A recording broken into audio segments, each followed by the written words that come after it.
Good morning student, class 10th। हम chapter 3 Meera के पद पढ़ रहे हैं। मीरा के पद में हमने पहले मीराबाई का जीवन परिचय पढ़ा है, जानकारी हासिल कर ली है, केंद्रीय भाव के बारे में जानकारी हासिल कर ली है। अब हम पढ़ेंगे उनके पदों और उनके पदों को पढ़ेंगे और उनके अर्थ को जानेंगे। ठीक है, पहले तो हम ये देखते हैं कि कैसे पदों को पढ़ा जाता है। फागुन के दिन 4 रे, होली खेल मना रे, बिन करताल पखावज बाजे, अड़हत की झनकार रे, बिन सुरु राग छतीसु गावे, रोम रोम रंगसार रे, सील संतोख की केसर घोली, प्रेम प्रीति पिचकार रे, उड़त गुलाल लाल भयो अंबर, बरसत रंग अपार रे, घूंघट के पट खोल दिए हैं, लोक लाज सब टार रे, होली खेरी पीव घर आए, सोई प्यारी प्रिय प्यार रे, मीरा के प्रभु गिरधर नागर, चरण कवल बलिहार रे। ये पद उस समय का है जब मीराबाई की आत्मा का मिलन श्री कृष्ण भगवान से हो जाता है। जब मीरा का श्री कृष्ण भगवान से मिलन हो जाता है तो वो अपनी उस खुशी को, जो उसके आनंद के जो कुछ समय का जो वो पल है, उस पल को वो कैसे बिता रही हैं, उनको कितना अच्छा लग रहा है, उनको कैसा लग रहा है, उसके बारे में बता रही हैं। और वो बता रही हैं कि वो जो पल है उनके मिलन का, वो जिस तरह फागुन के महीने में होली के आने पर, होली के त्यौहार की खुशियाँ मनुष्य के अंदर जो है व्याप्त हो जाती हैं और फागुन का महीना सभी को बहुत अच्छा लगता है और प्रसन्नता देता है और होली के खेलने की सभी के मन में खुशियाँ बनी रहती हैं। उसी प्रकार मीराबाई का जब उनके भगवान श्री कृष्ण से मिलन होता है, उनके प्रिय से उनका जब मिलन होता है तो फागुन के समान ही उनके मन में खुशियाँ उत्पन्न हो जाती हैं। तो उस समय का वर्णन है कि जिस तरह होली में लोग प्रसन्न होते हैं, उसी तरह मेरा मन प्रसन्न है। तो वो क्या कहती हैं, ध्यान से सुनिए। फर्स्ट लाइन में प्रस्तुत पंक्तियों में कवित्री मीराबाई जी कहती हैं कि फागुन के दिन 4 रे, होली खेल मना रे। फागुन के दिन केवल 4 ही रह गए हैं, इसलिए ऐ मन तू होली खेल ले।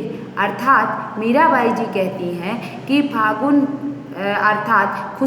फागुन से तात्पर्य खुशियों के दिन से है, तो खुशियों के दिन केवल कुछ ही रह गए हैं, इसलिए ऐ मन तू खुशियों को मना ले। बिन करताल पखावज बाजे, बिन क्या कह रही हैं कवित्री कहती है कि बिनी मतलब बिना, करताल मतलब करता, पखावज मतलब मृदंग, बाजे मतलब बजते हैं, अड़हद मतलब अनहद, झड़कार मतलब झनकार, बिनी मतलब बिना, करताल मतलब बिना कर्ता के ही ताल सुनाई दे रही है। बिना कुछ बजाए ही ऐसे लग रहा है जैसे कि कुछ ताल सुनाई दे रही है, आवाज़ आ रही है।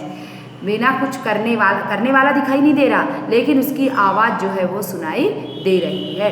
मृदंग, जिस तरह होली में मृदंग बजते हैं, मतलब ढोलक बजती है, उसी तरह मुझे वो आवाज़ सुनाई, मृदंग की आवाज़ भी मुझे सुनाई दे रही है। अड़हद की झनकार और अनहद की नाद जो है वो भी उसकी झनकार भी, अनहद नाद की झनकार भी सुनाई दे रही है। तो मीराबाई को ये जो मीराबाई का जब मिलन भगवान श्री कृष्ण से हो गया है तो उस समय जो उनका जो वातावरण है वो भी उन्हें कैसा लग रहा है उसका वर्णन कर रही हैं। उन्हें ऐसा लग रहा है, मानो ऐसा लगता है जैसे कि बिना किसी के, बिना कर्ता के, करने वाला कोई नहीं है, लेकिन फिर भी आवाज़ सुनाई दे रही है, ताल सुनाई दे रहा है। और बिना मृदंग, और जिस तरह होली में मृदंग बजता है, मृदंग की आवाज़ सुनाई देती है, उसी तरह मुझे मृदंग की आवाज़ जो है वो सुनाई दे रही है। लग रहा है जैसे कि मृदंग बज रहा हो, अनहद की झनकार और अनहद नाद की झनकार जो है वो सुनाई दे रही है।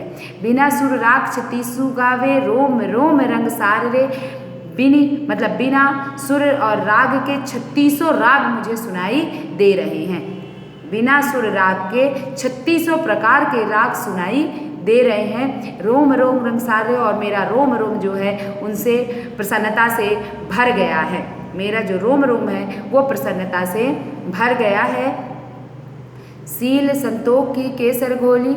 मीराबाई जी कहती है कि मैंने सील अर्थात शालीनता, संतोख संतोष, केसर रूपी आनंद, तो मैंने सील, संतोष और केसर रूपी आनंद की मैंने रंग घोल लिया है। तो मीराबाई ने किसका किसका रंग घोला है? सील संतो आप लोग रंगों को बोलते हो, कई प्रकार के लाल पीले हरे नीले रंगों को बोलते हो और फिर पिचकारी में भरते हो, लेकिन मीराबाई क्या करती हैं? मीराबाई सील और शालीनता और संतोष और केसर की जो रूपी जो रंग है उन्हें घोलती हैं और उसे प्रेम प्रीति पिचकारी और प्रेम रूपी पिचकारी पर उसे उन्होंने भरा है। उड़त गुलाल लाल भयो अंबर, और उनके गुलाल उड़ने लगा, चारों तरफ गुलाल उड़ने लगा है और गुलाल के उड़ने से जो आकाश है, अंबर मतलब आकाश, भयो मतलब हो गया है, लाल मतलब कि गुलाल के उड़ने से आकाश जो है लाल हो गया है। बरसत रंग अपार रे, और विभिन्न प्रकार के और बहुत सारे रंगों की वर्षा हो रही है। अपार मतलब बहुत सारे रंगों की वर्षा हो रही है। गुलाल के उड़ने से आकाश जो है लाल हो गया है और बहुत सारे रंग की वर्षा हो रही है। घूंघट के पट खोल दिए हैं, लोक लाज सब डार रे। मीराबाई जी कहती हैं कि मैंने मर्यादा जो है को त्याग दिया है। मैंने घूंघट के पट खोल दिए, मतलब मर्यादा से तात्पर्य मैंने मर्यादा को त्याग दिया, सामाजिक मर्यादा को त्याग दिया है और सामाजिक मर्यादा को त्याग कर मैं अपने प्रिय श्री कृष्ण से मिलने के लिए आ गई हूँ। मेरा और श्री कृष्ण का मिलन हो गया है, हमने होली खेल ली है, लोक लाज को मैंने त्याग दिया है। होली खेली पीव घर आए, हमने होली खेल ली है, आत्मा का परमात्मा से मिलन हो चुका है और मेरे प्रिय होली खेलने के बाद मेरे प्रिय जो है मेरे घर आए हैं। सोई प्यारी प्रिय प्यारे रे, और हम दोनों में आनंद की वर्षा हो रही है और अब वो मेरे प्रिय हैं, मैं उनकी प्यारी हूँ और हम दोनों के बीच में केवल प्रेम ही प्रेम है और आत्मा का परमात्मा से मिलन हो चुका है।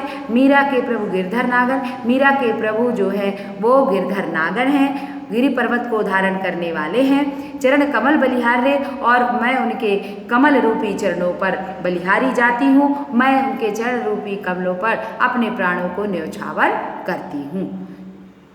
समझ में आया? चलिए मैं एक बार फिर से समझाती हूँ, इसे ध्यान से सुनिए। फागुन के दिन चार रे, होली खेल मना रे। प्रस्तुत पंक्तियों में मीराबाई जी कहती है कि फागुन के केवल 4 ही दिन रह गए हैं, इसलिए ऐ मन तू होली का खेल मना ले।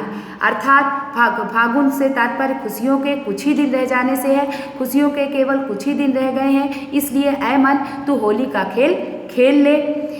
बिन करताल पखावज बाजे, बिनी मतलब बिना, करताल मतलब बिना कर्ता के जो है ताल सुनाई दे रही है और पखावज मतलब मृदंग, बिना कर्ता के ही ताल सुनाई दे रही है और बिना पखावज बिना मतलब बजाने वाले के ही मृदंग की आवाज़ जो है सुनाई दे रही है। और जिस तरह होली में मृदंग बजता है उसी प्रकार की आवाज़ जो है वो मुझे सुनाई दे रही है। अड़हदनाद की झनकार जो है वो मुझे सुनाई दे रही है। बिन सुर राग 36 गावे, बिना सुर और राग के 36 प्रकार के राग मुझे सुनाई दे रहे हैं। रोम राग रंग सारे, और मेरा रोम रोम जो है प्रेम से भर गया है और मेरा रोम रोम जो है आनंद से भरा हुआ है। मैंने सील संतोष की केसर घोली, मैंने सील संतोष और केसर रूपी आनंद की जो है रंगों को घोल लिया है और प्रेम रूपी पिचकारी पर उसे भर दिया है। उड़त गुलाल लाल भयो अंबर, और गुलाल के उड़ने से आकाश जो है लाल हो गया है और उससे बहुत सारे रंग की वर्षा हो रही है।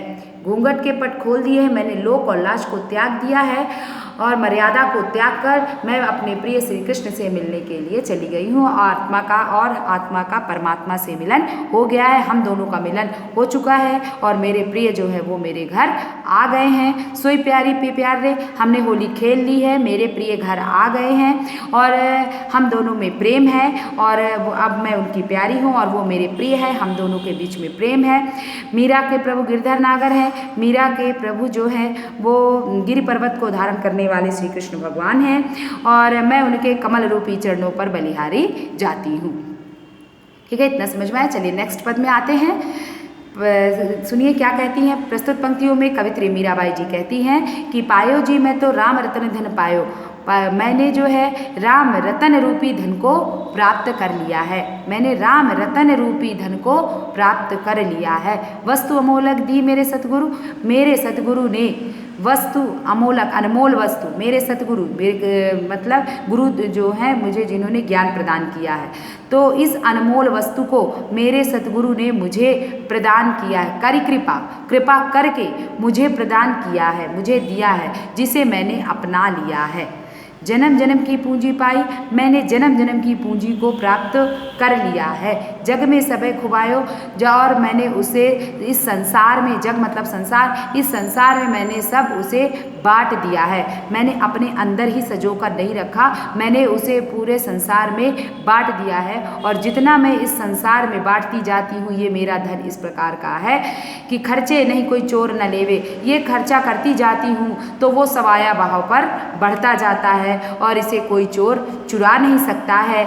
ये मेरे धन की विशेषता है। सत की नाव खेवटिया सतगुरु, मेरे पास सत रूपी सत की जो है नाव है और इसको खेने वाले मेरे सतगुरु हैं, और भव सागर ये संसार रूपी सागर को पार कराने वाले हैं। तो कवित्री ने क्या कहती हैं कि ये संसार को उन्होंने सागर माना है और अपने जीवन को उन्होंने नाव मानी है, और जो उनके गुरु हैं उनको खेने वाला माना है, नाविक माना है। तो इस तरह वो कहती हैं कि जो ये संसार रूपी सागर है, इसकी जो ये मेरी जीवन रूपी नाव है, उसे पार कराने वाले मेरे सतगुरु हैं, जिन्होंने मेरे को इस भव सागर से पार करा दिया है। और मीरा के प्रभु गिरधर नागर हैं, मीरा के प्रभु गिरि पर्वत को धारण करने वाले हैं, जिसका मैं हरख ही मतलब प्रसन्नता पूर्वक, जस मतलब यश, जिनका मैं प्रसन्नता पूर्वक यश का गान करती हूँ, जिनका मैं प्रसन्नता पूर्वक यश का गान करती हूँ। चलिए मैं एक बार इसको फिर से बताती हूँ, इसे ध्यान से सुनिए। पायो जी मैं तो राम रतन धन पायो। प्रस्तुत पंक्तियों में मीराबाई जी कहती हैं कि मैंने राम रतन रूपी धन को प्राप्त कर लिया है। वस्तु अमोलक दी मेरे सतगुरु, इस अनमोल वस्तु को मेरे सतगुरु ने कृपा करके मुझे प्रदान की है, जिसे मैंने अपना लिया है। जन्म जन्म की पूंजी पाई, मैंने जन्म जन्म की पूंजी को प्राप्त कर लिया है। जग में सबे खुबायो, और मैंने उसे जग में, इस संसार में खो दिया है या बांट दिया है। इस संसार में मैंने उसे बांट दिया है। और मेरे धन की देखिए विशेषता क्या है। मेरा धन जो ये जो राम रतन रूपी धन जो मुझे प्राप्त हुआ है, वो कैसा है? खर्चे नहीं कोई चोर न लेवे। खर्चा करने पर दिन रात सवाया भाव में बढ़ता जाता है और इसे कोई चोर नहीं चुरा सकता है, और खर्चा करने पर यह खत्म नहीं होता है। सत्य की नाव खेवटिया सतगुरु भव सागर तरी आयो, और ये जो संसार रूपी सागर है, इसे पार कराने वाले मेरे सतगुरु हैं। और मेरी ये जो सत्य की रूपी मेरा जो ये शरीर है वो नाव है। सत्य रूपी शरीर जो है वो नाव है, और इसे खेने वाले नाविक मेरे सतगुरु हैं, जिन्होंने इस संसार रूपी सागर को पार करा दिया है। तो क्या बोलती है कवित्री? कहती है सत्य की नाव खेवटिया सतगुरु, सत्य रूपी मेरी नाव है, इसको खेने वाले मेरे सतगुरु हैं, जिन्होंने इस भव सागर से मुझे पार करा दिया है। मीरा के प्रभु गिरधर नागर हैं। मीराबाई जी कहती कि मेरे प्रभु गिरधर नागर हैं, जिनका मैं प्रसन्नता पूर्वक यश का जिनका मैं प्रसन्नता पूर्वक यश का गान करती हूँ। ठीक है, इतना समझ में आ गया? आगे कल पढ़ेंगे।